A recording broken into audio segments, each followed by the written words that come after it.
Falando em inteligência artificial, nós tivemos o prazer, alguns anos atrás, de conhecer uma equipe muito competente, uma equipe de Campinas, né, Nitrix, e lá conhecemos os seus sócios. E a gente resolveu trazer um desses seus sócios para cá, o Rodrigo Gonçalves, para falar um pouco mais sobre isso. Me chamou muita atenção isso. O Rodrigo Gonçalves é fundador e diretor da Lebov e da Nitrix, professor de inteligência artificial e programação avançada na Facamp, engenheiro de computação com mestrado e doutorado em inteligência artificial. Mas mais legal que isso, ele gosta do agro, conhece do agro e tem a cada dia trabalhado mais com isso. Rodrigo, seja bem-vindo. Muito obrigado, muito obrigado. Bom, muito obrigado pelo convite, muito honrado mesmo de estar aqui, muito honrado de estar com vocês, na casa de vocês. Muito obrigado pelo seu tempo, né? E é com muita satisfação que eu estou aqui para falar um pouco desse assunto tão interessante. Eu já tinha uns 15 anos de experiência em inteligência artificial na indústria de mineração, ensinando, dando aula, né, em logística, quando eu resolvi que a gente precisava diversificar, né, na empresa. E a gente analisou as opções. O Brasil, o que é Brasil? Né? Brasil é agronegócio, Brasil é mineração e Brasil é petróleo. Petróleo eu não quis me envolver por razões óbvias. Mineração, a gente já estava trabalhando na empresa, aplicando inteligência artificial já há uns 15 anos. Agronegócio, a gente olhou muita coisa sendo feita em agricultura de precisão, e então a pecuária surgiu como uma opção, né? Parecia haver muita oportunidade na pecuária. Mas eu, como bom aluno de engenharia da cidade, não sabia nada sobre pecuária. O que eu fiz? Eu peguei toda a minha poupança e comprei boi para engordar. Eu não entendia absolutamente nada de pecuária, pedi ajuda por meu sogro, seu Dorvalino Goulart, na minha cidade, no sul de Minas, lá, Paraisópolis, e ele me ajudou lá a escolher os bois, a gente pesou, botou no caminhão, e rapidamente o mundo começou a me ensinar como é difícil a vida do pecuarista, né? Quem disse que o caminhão chegou no sítio? Né? Tinha chovido, a estrada estava lisa. Aí o boiadeiro disse: ó, doutor, nós vamos ter que soltar os bichos aqui na estrada e você toca até o sítio. Eu olhei, faltava 1,5 km, 2, a estrada cerca de um lado, barranco de outro, pensei, o que pode dar errado? Né? Mandei soltar. Aí foi uma anarquia louca de animal voando, rebentando cerca, caindo dentro de buraco, subindo barranco, se entalando entre o boi, entre o caminhão e o barranco. E eu só via nota de R$100 passando assim, né? Toda a minha poupança aí, notinha de R$100 caindo no buraco, notinha de R$100 escalando o barranco, né? E passei o dia inteiro na função de juntar aquela boiadinha e conseguir levar para o meu sítio. Cheguei em casa cansado, né, todo sujo, e contei a história para o meu pai e para minha esposa, e eles ficaram assim, numa mistura entre triste e feliz. Triste pela situação, e feliz de ver que eu estava realmente aprendendo alguma coisa nova e que ia me ser muito útil, né?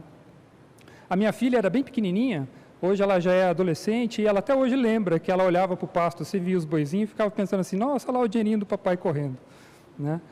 E de fato foi muito útil essa experiência, né? Rapidamente eu percebi que o quanto é difícil ter informações simples no campo, pela própria natureza do trabalho, pela escala das coisas, né? Eu percebi que a minha primeira dor foi saber se os animais estavam lá e quanto eles pesavam. Era difícil saber isso, né? Eu não imaginava isso. E eu usei essa dor como fio da meada, né? O fio para começar a desenrolar esse novelo e percorrer uma jornada que, no final das contas, me trouxe até aqui, né? E nessa jornada eu conheci muita gente, conheci meu sócio, Pedro Martins, que tem aqui no MS, pecuária de gente grande, né? Conheci o pessoal da terra, conheci um pessoal no Mato Grosso também, pessoal de confinamento, grandes parceiros tecnológicos, né? Ao longo de toda essa jornada. E no final das contas, a gente até conseguiu usar a inteligência artificial para fazer umas coisas sofisticadas, sabe? Para contar animal.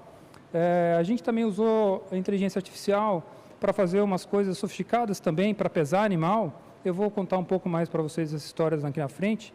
Mas mais do que isso, né, a gente amadureceu, a gente entendeu o que é o agronegócio, o que é a pecuária e onde aplicar aquela inteligência artificial que a gente já tinha tanta experiência, né? E é isso que eu quero trazer aqui hoje para vocês, né? Hoje, o meu objetivo é ensinar o que é inteligência artificial, sem terrorismo, sem palavra difícil, né? De uma forma fácil que você entenda o que é inteligência artificial de verdade, né?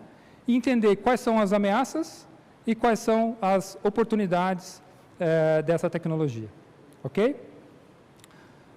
Bom, então vamos começar entendendo o que é inteligência artificial.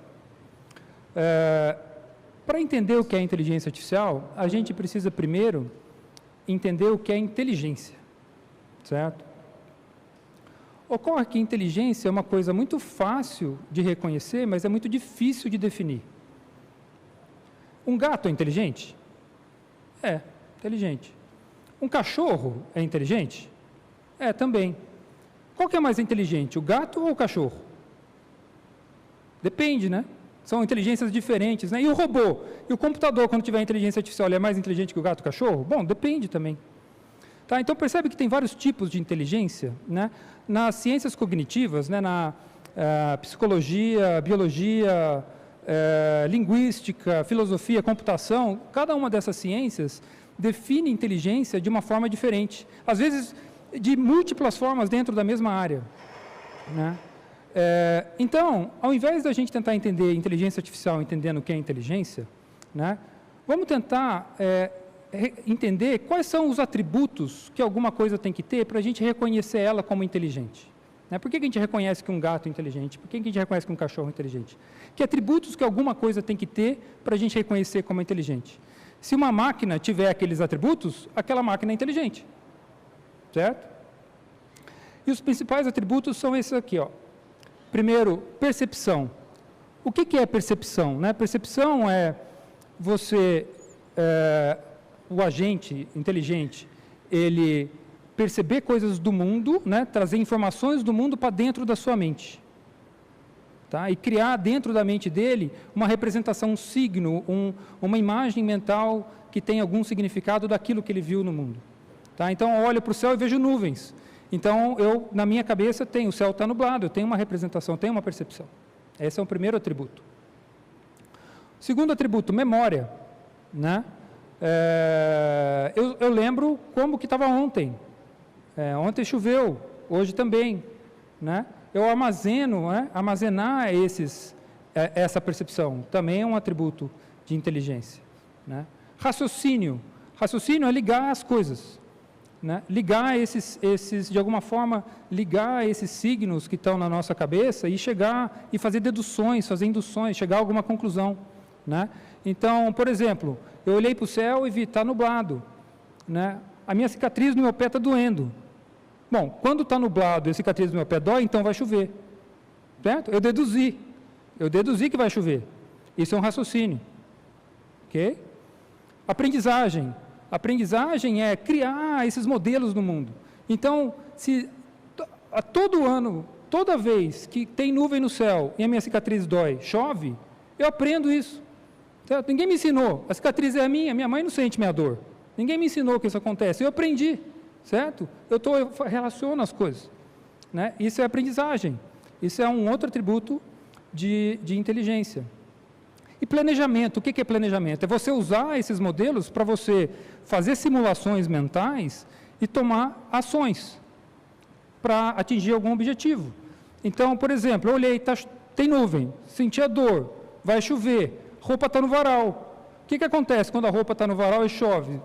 Molha a roupa fica fedida, certo? Então, vou lá, vou tomar uma ação. Eu me planejei. Eu tomei uma ação para maximizar um determinado objetivo meu. Ok? Então, criar máquinas inteligentes não é criar máquinas que pensam como humanos. Certo? Está mais para criar máquinas que pensam racionalmente. É muito mais simples do que pensar como humano. Uma inteligência artificial não precisa pensar como humano. Ela precisa só pensar de uma forma racional para atingir algum objetivo seu. Certo? Uma máquina com inteligência artificial também não precisa agir como humano. Certo? Ela tem que agir de alguma forma racional. Não que tentar criar máquinas que pensem como humanos e que ajam como humanos não seja inteligência artificial. Também é. Tem muito pesquisador tentando fazer isso, grandes colegas meus na Unicamp trabalhando nisso, né?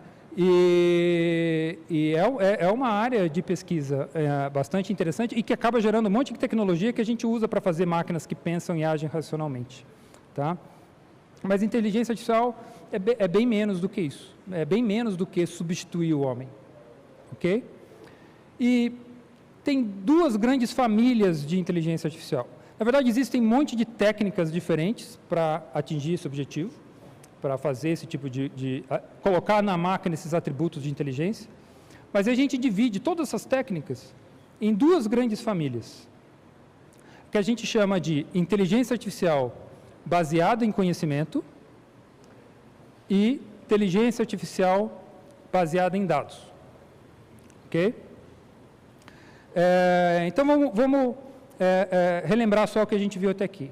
Então, uma máquina ter inteligência é uma máquina ter atributos que a gente reconhece como sendo atributos de coisas inteligentes, certo? E tem dois tipos, inteligência baseada em conhecimento e inteligência baseada em dado. Inteligência artificial baseada em conhecimento e dado. Vamos ver a primeira, inteligência artificial baseada em conhecimento. A ideia da inteligência artificial baseada em conhecimento é criar no cérebro do computador, então a gente vai tentar imitar um cérebro inteligente, a gente tenta modelar ele, dividindo ele em três partes. Uma parte que a gente chama uma base de conhecimento, uma outra parte que a gente chama de memória, e uma outra parte que a gente chama de algoritmo. A gente chama na verdade, de máquina de inferência, tem vários nomes, mas vamos chamar de algoritmo, porque algoritmo, todo mundo hoje em dia fala de algoritmo. Aliás, é algoritmo, não é logaritmo. Logaritmo é outra coisa, tem um monte de gente falando errado. Né? É algoritmo. Algoritmo é um programa de computador. Então, nessa arquitetura de inteligência artificial, a gente divide o cérebro em três partes. E o que fica em cada parte? Nessa base de conhecimento aqui, fica as regras do mundo. Vai ficar essa regra, por exemplo, olha, quando chove e minha cicatriz dói, então chove. Então, enquanto tem nuvem e a minha cicatriz dói, então chove. Certo? Essa regra fica aqui. É uma regra do mundo, de como o mundo funciona, certo? Se chove, a roupa está no varal, a roupa molha. É outra regra, ela fica aqui, certo? Na base de conhecimento.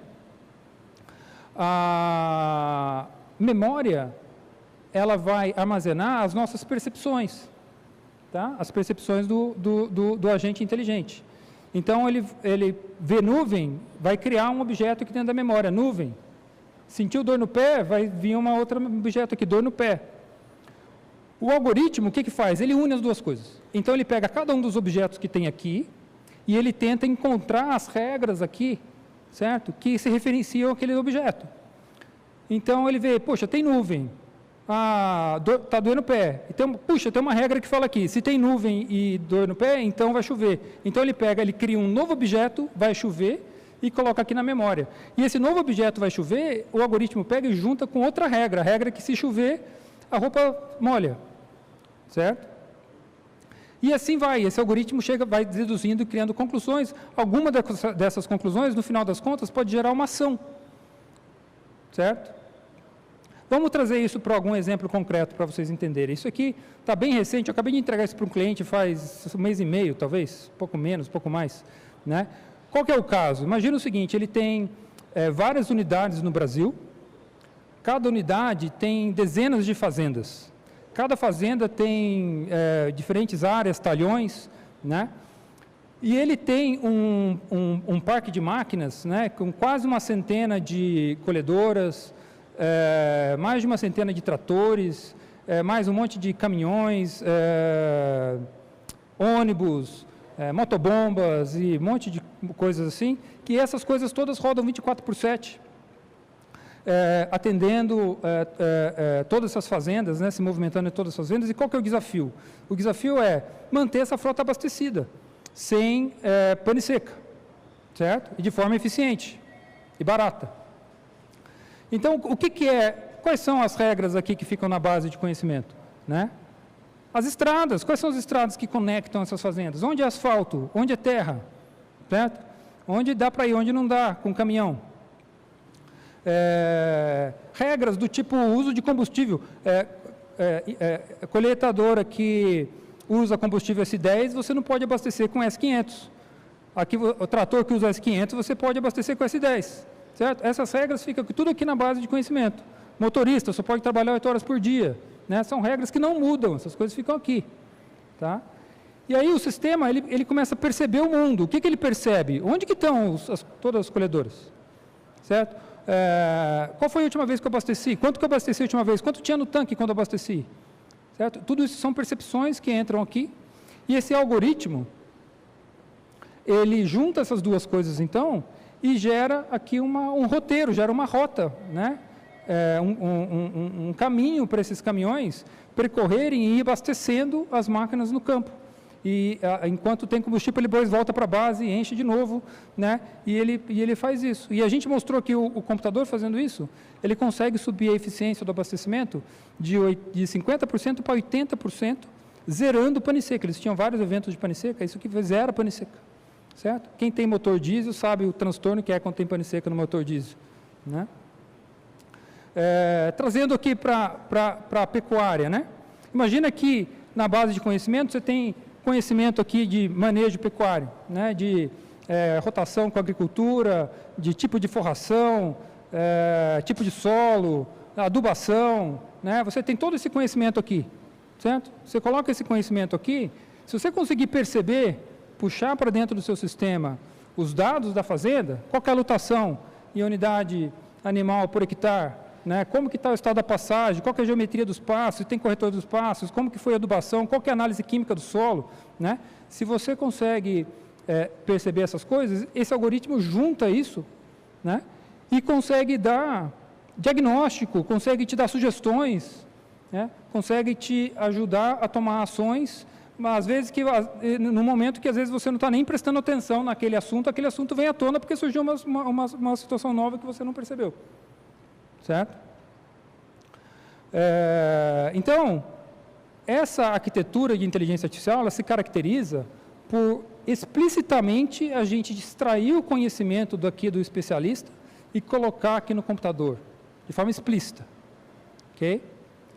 A outra forma de fazer inteligência artificial, a gente chama de inteligência artificial baseada em dados.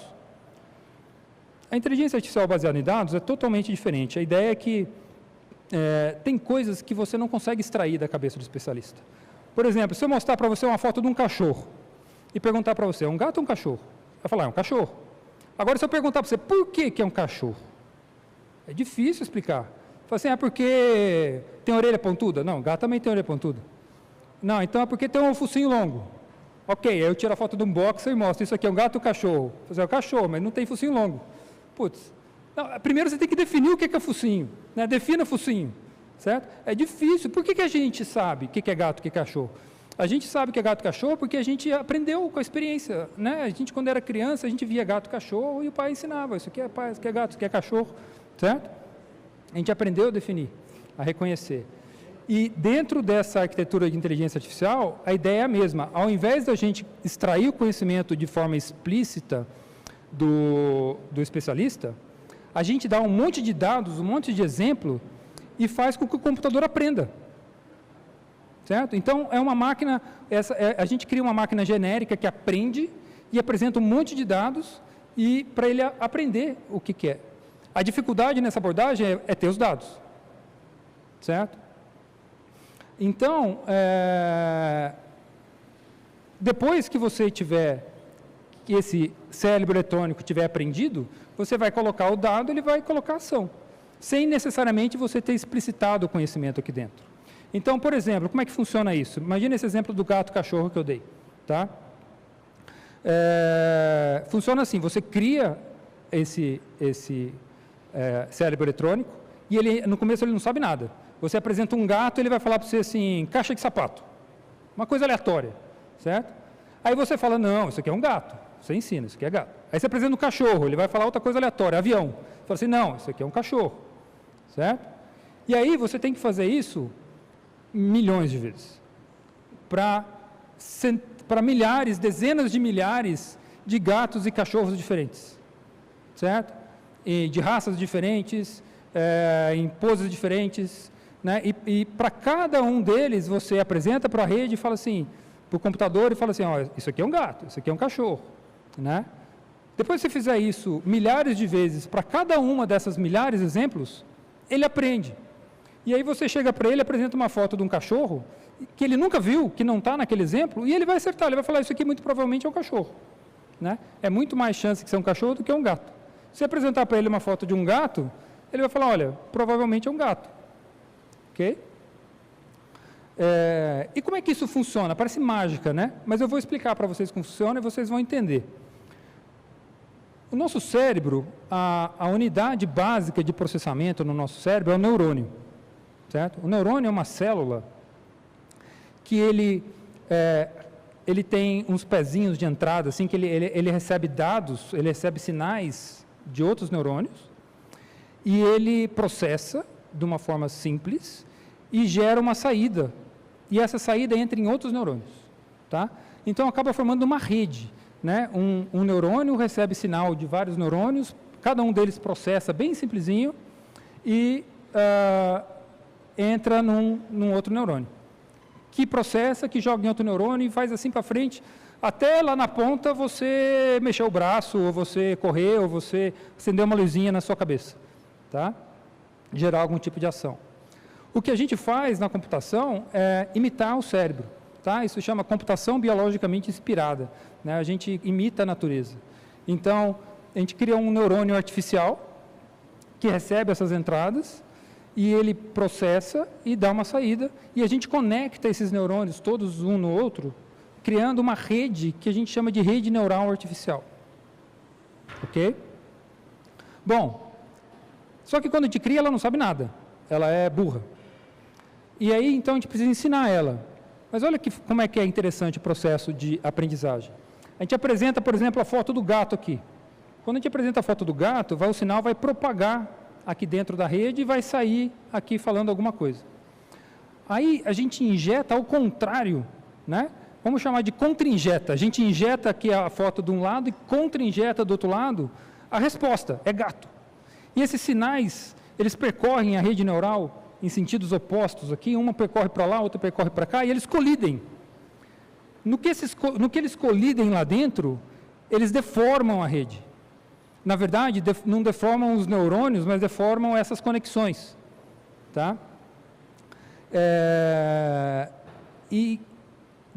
Elas deformam no sentido de minimizar o atrito. Então, a próxima vez que você botar gato de um lado e falar gato do outro, ele vai colidir menos. Outra vez ele vai colidir menos. Até que chega uma hora que ele não colide. Mas e por que ele não colide? Porque ele está dando a resposta que você quer. Você coloca gato, sai gato.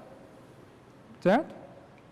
Se você fizer isso com um número suficientemente grande de fotos de gato e um número suficientemente grande de fotos de cachorro, né, essa rede vai se deformar, né, essas sinapses mudam para aprender o que é gato e cachorro, de tal forma que qualquer gato e cachorro que você ponha na entrada, ele vai identificar corretamente lá na saída.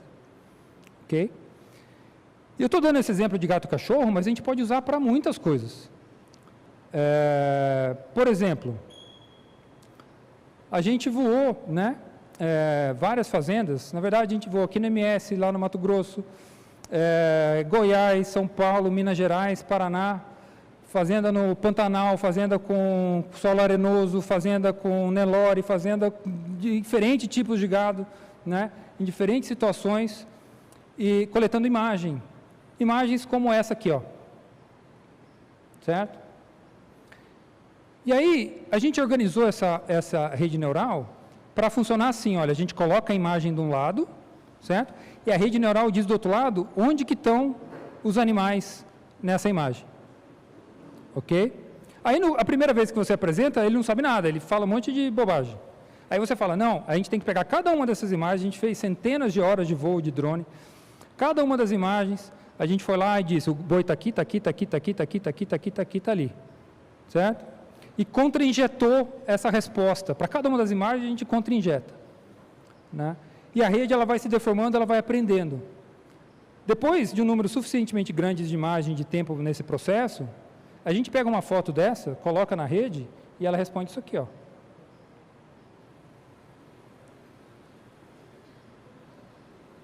ela acha os animais. E aí a gente pode contar. Certo? Na verdade, é um pouco mais sofisticado que isso, porque o drone, na hora que ele voa a fazenda, ele tem que fazer múltiplos voos e voando assim, isso demora um tempo, e o gado não está parado, o gado está andando, certo?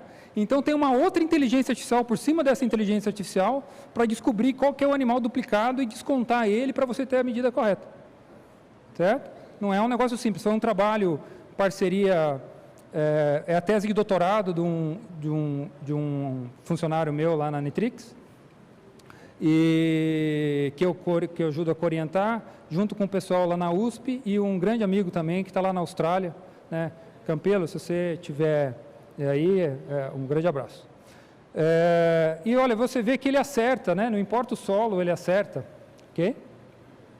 Às vezes erra, não sei se vocês conseguem ver aqui embaixo, né? Ele não acerta, ele não reconheceu direitinho, mas também tem um monte de cupim aqui que ele poderia ter identificado como animal, ele não identificou, então ele mandou bem, fez bem, tá? E a gente fez isso para um monte de coisas, fez isso para pesar também. Então imagina, a gente fez uma balança no campo, botou lá e ficou passando animal e usou o mesmo processo que eu ensinei para vocês, e no final das contas pode passar animal para um lado, para o outro, pode passar correndo, pode passar andando, pode passar vaca com bezerro, que a gente sabe dizer o peso, certo?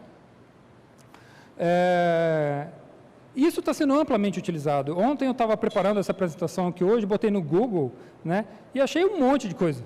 Não tem tempo para mostrar tudo aqui, mas esse é um exemplo de um trabalho eu acho que é a Embrapa que está fazendo, né, para identificar praga em plantação. Então, se você pega fotos com praga, fotos sem praga e ensina no computador, ele encontra, tá? Se você pega dados históricos de frete e coloca na rede, ele aprende a prever o frete, certo? Ele aprende a prever chuva. Tem um grande amigo meu fazendo trabalho para prever chuva, porque isso tem impacto em preço de energia. Ok? Então, só recapitulando. Então, a inteligência artificial, né, a gente entende como inteligência artificial a máquina ter esses atributos de inteligência, né? Tem dois tipos de inteligência artificial. A inteligência artificial baseada em conhecimento, no qual a gente tem que extrair o conhecimento do especialista e colocar na máquina, e é baseada em dados, que a gente tem que ter dados para ensinar a máquina. Ok? Bom, dito isso, eu quero falar um pouco sobre as ameaças e sobre as oportunidades. Bom, essa altura do campeonato, eu acho que vocês já entendem que, se a gente pegar um carro, por exemplo, certo? Colocar no carro um monte de sensores, que mede tudo, mede a distância de todos os carros, onde tem pedestre, onde tem ciclista, a distância na rua, a sua velocidade, a velocidade dos outros carros que estão vindo, né? Se você pega um carro instrumentado assim e dirige um tempo suficientemente longo coletando os dados, tá? Não só os dados do ambiente, mas os dados seu também, como agente humano dirigindo, né? Então, dados de você mexendo na direção, acelerando, freando, passando marcha, tá? E você coloca isso numa rede neural, ela vai aprender a dirigir, certo? E é isso que é o carro autônomo, tá? O carro autônomo é um veículo que aprende a dirigir com a gente e dirige muito bem, certo? Só que daí, desse fato, até você dizer que os computadores vão substituir o homem dirigindo, que a gente vai ter caminhão que não vai precisar mais de motorista, né? É um passo muito grande. A gente tem aviões que se pilotam sozinho, que decola, pousa, taxia sozinho, antes de ter carro autônomo, tá? E nenhuma empresa do mundo demitiu um piloto. Por quê? Né? Porque ninguém compra uma passagem de avião para um avião que não tem piloto. Eu não compraria, certo? Você compraria, Rodrigo? Eu não compraria. Eu não estaria no avião sem piloto, certo? E olha, eu sou doutor em inteligência artificial, né? Então, ser tecnicamente possível não significa que é viável do ponto de vista econômico. E tem muitas outras implicações, né? Tem implicações legais, implicações éticas, né? Se um carro desse sofre um acidente, quem que é o culpado? Certo? Então, é por isso que esse tipo de tecnologia está há 2 anos da gente, há 50 anos. Certo? Desde a década, essa foto aqui foi a capa de revista em 1959, né? Dizendo do carro autônomo que ia ter 2 anos depois. Certo? Sempre está daqui a 2 anos. Daqui a 2 anos vai ter, o computador vai substituir o homem. Ok? E não é bem assim. Tá? Bom, sem falar em carro voador, né, que existe também há bastante tempo, tá, carro voador vai ter daqui a 10 anos, vai ter carro voador, sempre. Né? E nunca chegou o meu carro voador. Então, eu queria deixar de fazer exercício de futurologia catastrófica e falar de ameaças reais, concretas, que nos assombram hoje. E a principal delas diz respeito à nossa privacidade e à nossa liberdade. Tá?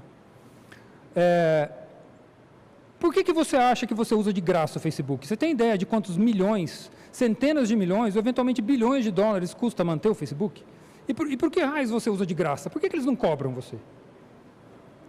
E não é só Facebook, todas essas outras redes sociais é a mesma coisa. Tudo que eu vou falar aqui de Facebook vale para todos. Né? Esses caras têm salas gigantescas com milhares de computadores, com algoritmos de inteligência artificial desses baseado em dados que eu ensinei para vocês. E eles aprendem o quê? Aprendem você. Quando você abre o Facebook, ele anota que hora que você abriu. Quando você fecha, ele anota que hora que fechou. Quando você olha uma figura, ele anota quanto tempo você olhou aquela figura. Quando você dá um like, ele olha o texto que você deu like. Quando você escreve, ele olha o texto que você escreveu. O Facebook sabe mais de você do que você. Vocês já prestaram atenção que o Google, você começa a procurar alguma coisa no Google, ele vai dando sugestão para você do que você quer procurar, e ele sempre acerta? Né? É incrível, ele lê sua mente, mas é verdade, ele sabe, ele conhece mais de você do que você. Né? E a forma como eles fazem isso, né, tem implicações gigantes na nossa sociedade, está destruindo as nossas famílias, está destruindo as nossas comunidades, está nos afastando da igreja. Tem um documentário muito bom no Netflix, chamado O Dilema das Redes, eu super recomendo. Tem só uma outra parte que eu não concordo. Quando eles falam do Brasil, eles falam sem propriedade, sem conhecer o Brasil. E quando eles falam também uma coisa errada sobre livre mercado, mas tirando isso, é excelente, eu recomendo. Chama O Dilema das Redes no Netflix, que fala com muita propriedade sobre esse assunto. E essa é uma real ameaça. Mas trazendo mais aqui para perto da gente, olha só isso aqui. Eu peguei uma foto de um cliente meu, extraí a coordenada GPS da foto, joguei no Maps, né, e veio essa imagem de satélite aqui. Agora, percebe que eu consigo dar um zoom e consigo contar? Certo? Se eu consigo dar um zoom e consigo contar, eu consigo ensinar uma rede neural a contar. Certo? Eu não posso voar um drone em cima da sua propriedade sem sua permissão, mas eu posso comprar as imagens de satélite. Certo? E aí, pensa bem, pensa quem que tem dinheiro para comprar essas imagens de satélite todo dia e contar todo dia onde está o gado, e saber quando esse gado foi para o mangueiro. Saber que se tem mais gado ou se tem menos gado. Saber quanto tempo o gado está lá no confinamento. Né? Isso dá uma informação, e do seu vizinho, de todos, isso dá uma informação de mercado para essas empresas que você não tem e que pesa na balança na hora que você for negociar. Certo? Então, essa é uma ameaça. Essa é uma ameaça ao seu negócio. Bom, vamos falar de oportunidade. A oportunidade, na verdade, é o outro lado da mesma moeda. Essa mesma tecnologia, né, a gente pode usar ao nosso favor. Imagine que você crie uma rede social, certo? Da sua fazenda. Rede social, né, tentando fazer uma analogia com o Facebook. Imagine que você tem uma rede, certo? Que envolva os consultores, que envolva você, o controlador, envolva os colaboradores, diferentes colaboradores, o pessoal do campo, o pessoal que está na cidade, né?